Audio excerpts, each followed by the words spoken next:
Hey guys, I'm here with Patricia, that vegan lawyer, and we're going to talk about something that is seldom spoken about and definitely should be more of a topic of discussion, which is animal rights groups like RSPCA using the facade of being there to help the animals. Meanwhile, they're putting their logo on body parts of the animals they're supposedly protecting. So obviously they haven't done a very good job of protecting these animals because their body parts are in bags. Patricia, what do you think of this? Like, it's fucking ridiculous, right? Yeah, absolutely. This is a huge problem that Stefania and I were just speaking about before. This whole idea of animal welfare and how it's manifested is one of the biggest challenges facing the goals of animal rights, because they've given people the idea that there's a good way to do these things, and RSPCA is the biggest example of that, I think. Yeah, and when people, I think your average person in Australia, when they think of an animal rights organisation, they think of the RSPCA. You know, it has a good reputation, seemingly good reputation. And so, yeah, they have this, because I was telling Patricia, I started messaging RSPCA on Instagram. I had a moment, I was getting frustrated and I was getting angry, and I had to let it out, and I just jumped on Instagram. I looked up RSPCA, and they have an RSPCA page for New South Wales, Queensland, Victoria. And so I just messaged all of them saying how ridiculous it is that they can put their logo on packages of these poor, tortured and murdered animals, and how ridiculous and shameful that is. Anyway, so I got a response from some of the pages, which I sent you screenshots of. Yeah. But they're trying to tell me that, you know, they said all the typical things a carnist says when they're defending their abuse of animals. You know, we respect people's freedom of choice to make decisions. You know, majority of the population eats meat, eggs and dairy, and so we're just making the whole process better for the animals. And just that we respect people's choice. Okay, you respect people's choice to do what? To murder animals. Yeah. And then they said, you know, we're not a vegan organization. And fed me all the typical lies. And there's footage you can find online of RSPCA approved farms and what they actually look like inside.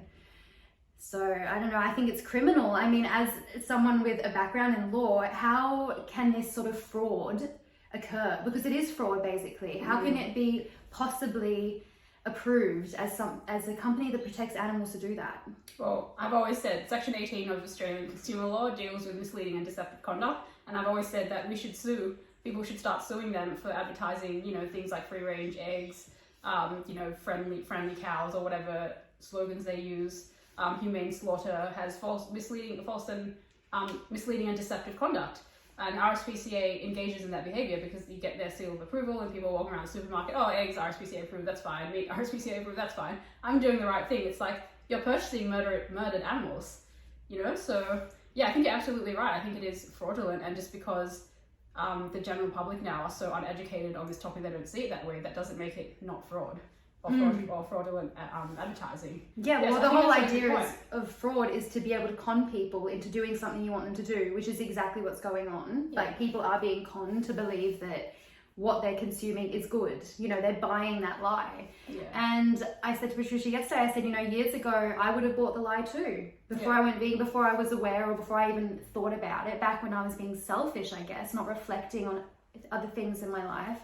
I would have bought the lie too, because it would have eased my cognitive dissonance. Let's be honest here, the RSPCA is the meat industry's right-hand man. Yeah, that's what it is. It's like, it reminds me so much of in Seaspiracy, the dolphin safe tuna label, like that they put on tuna labels, saying it's dolphin safe, when they can't actually certify that it's 100% dolphin safe. And as we know, bycatch in the fishing industry is huge. So many dolphins die.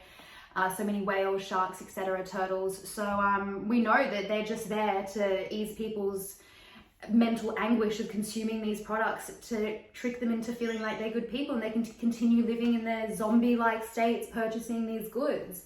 Like, RSPCA is doing so much more harm than good. Yeah, definitely. And they're arguably doing more harm than just, or not just the meat industry, but people expect, you know, McDonald's, they know what they're getting. They know it's factory farmed, you know, disgusting immoral garbage. But with RSPCA, it's given the idea that there is a way to legitimize murder and cruelty and all the other horrible torture methods they use with animals. I love that line, legitimize torture and cruelty. Like, that is exactly what they're doing.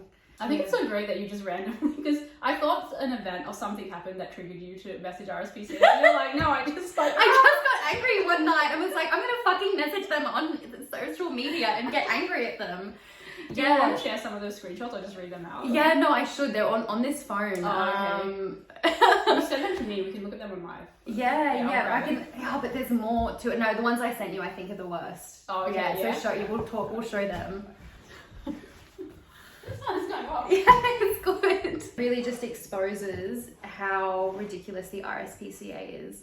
So they claim that they have people that go out and check these RSPCA approved farms.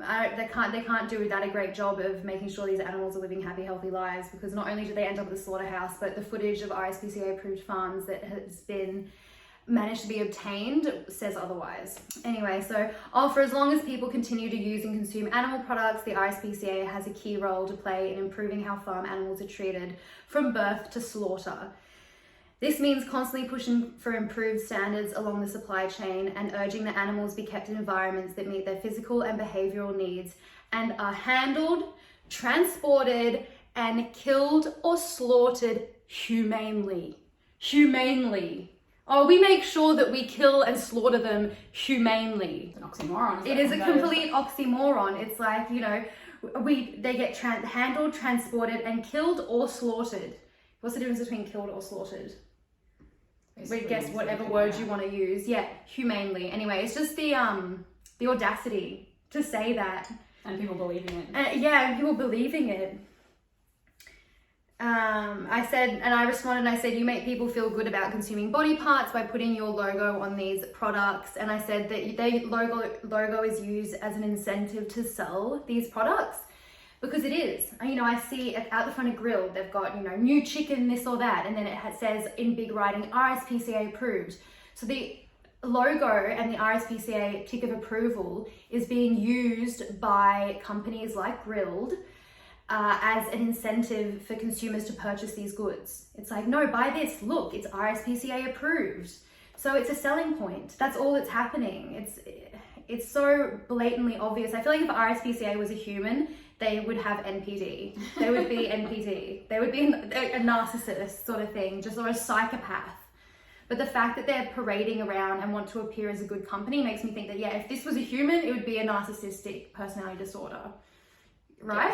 Yeah, so as a company, it's terrible. It's like, what an awful human that would be. Like a violent psychopath who was narcissistic. Like the dark triad or whatever it's called. Like they tick all the boxes of just the worst possible person if they were a person. So it is really important, especially to your viewers, to make sure people understand the difference between animal welfare and animal rights, because animal welfare is responsible for basically all the horrible things happening to animals today. It's got nothing to do with the message that Stefania and I advocate for, which is animal rights, which is the idea that there's no nice way to slaughter or to exploit someone. That dichotomy is really important to acknowledge, because you can see how effective animal welfare has been, and organizations like RSPCA have been, when you talk to people and you tell them you're interested in animal rights or you're an animal advocate, and they straight away say, oh, I support the RSPCA, or I support whatever another organization like the RSPCA, and it's like that's got nothing to do with what we're trying to do. It's actually a massive hindrance for the animal rights movement. Absolutely. Having corporations like this, they should be fighting against the use of animal-derived products at all costs. Yeah, if you believe in fundamental rights for sentient beings or for individuals, you can't support animal welfare. No. I hadn't thought about that, animal welfare and animal rights. So animal welfare is just a fancy way of saying, don't worry, we'll make sure that the way we torture and abuse them and kill them isn't as bad as it could be. Yeah. Unbelievable. So they go on to say, RSPCA is not a vegan organization and we respect people's freedom of choice and diversity. So would you say that to a serial killer? Oh, don't worry, we respect your personal freedom and choice of diversity to murder multiple people. Yeah, no, that's fine. I mean, this is basically what they're saying. I don't know how they could possibly respect people's choice to pay for animal abuse. It's just insane. And the way they wrap it up with those words is just psychotic. They don't consider animals as victims. How could you when you just have human interests at heart? Yeah, they're just interested in people just can't seem to be able to see past themselves. and imagine themselves in the animal's position, which I just think that is so hard for people to do or let themselves do, because it's such a terrifying thing, I guess. You know, it is painful to imagine yourself in the position of an animal. Yeah, because most people are willfully ignorant. I think most people know there's something wrong with how they're living their life, but most people will just turn a blind eye to it. That's why we have to be confronting and assertive to get the message across. There's the rain's just picked up. I'm bringing it closer. I didn't think it was going to rain this afternoon. Yeah, it's pretty rainy. Let me turn it.